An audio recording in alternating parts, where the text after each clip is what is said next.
Many types of shayateen. There is one who's called khannas, and that's the one that continuously whispers. And there's others. Rasulullah sallallahu alaihi wasallam has given a name of the one who gives doubts. There's one particular shaitan that will give doubts. So when people make wudu, some people get doubt. Did I wash this? No, let me wash it again. So they wash it again. And then after that, did I wash that little part of my elbow? No, let me wash it again. So they wash it again. This is doubt. This is doubt. And if you see any person who's in that, the best way is to get somebody who looks over them and tells them, just listen to me. Yes, you washed it. Now you just carry on. You washed it. Now just carry on, finish it. Yeah? And so, it's some kind of disorder. If you don't get them out of it, they will literally spend an hour to do wudu. Or they could spend, they might do, I've seen serious cases where it gets to the stage where they've done wudu again and again and again and again, and forget it, man, the bathroom looks like a little pool by now. There's water all over it. And then they think, what's the point, man? Let me just jump in the bath. Seriously. And then they jump in the bath, and every time they want to have a wudu, they end up having a shower. And then they get waswasa in the shower. Oh my God, what's next? Now you're going to dive into the ocean or something to make sure that it gets really, it affects them quite badly. There are some people like a waswasa specifically regarding their salah. So, they get waswasa again, did I read this? And they want to start again, and they want to start again. Again, it's a waswasa. You just got to, sometimes you might, if you feel that is happening to you, you just have to say to yourself, no, I did it, finish, khalas. I just did it. And just move on. Or you do it once and say, done, finished, and just move on. Do the next one. Don't allow it to continue, because the continuity of you, if you start accepting it, then it's going to change into a kind of disorder. Now, one thing is waswasa.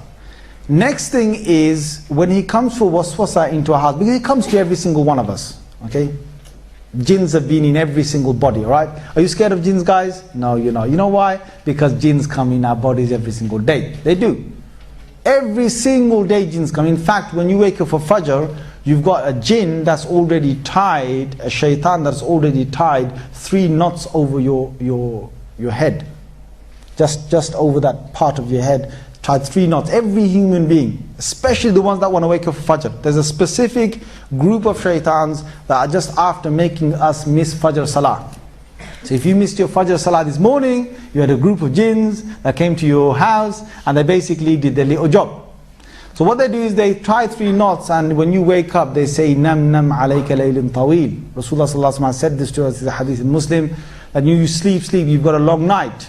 And Prophet sallallahu alaihi wasallam said he'll carry on doing this until he's made you miss your Fajr. He says, if the person gets up, فَذَكَرَ اللَّهِ, if the person remembers Allah, they say, Alhamdulillah, alladhi ahyani ba'da ma amatani. Whatever dua, whatever dhikr they do, any form of remembrance of Allah they do, 1 knot is untied immediately. Next one is they basically go and perform wudu. If they perform wudu, another knot is untied immediately.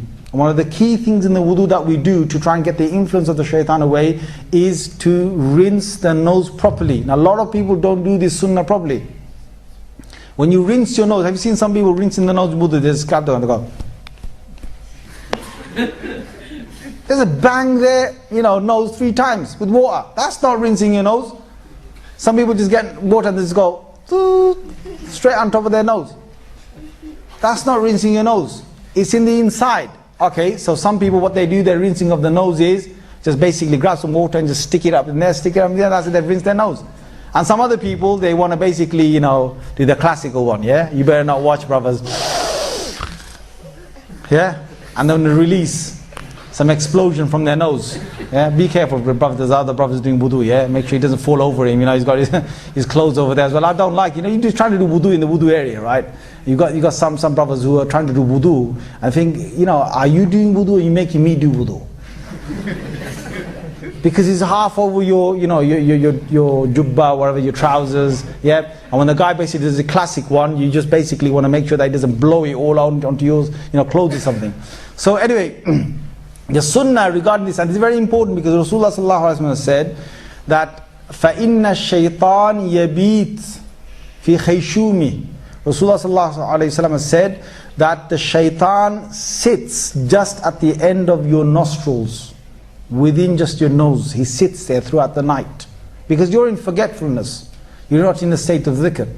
And to get the influence of shaitan away is to take water to snuff it up to the bridge of the nose, and then to sniff it out, both sort of parts.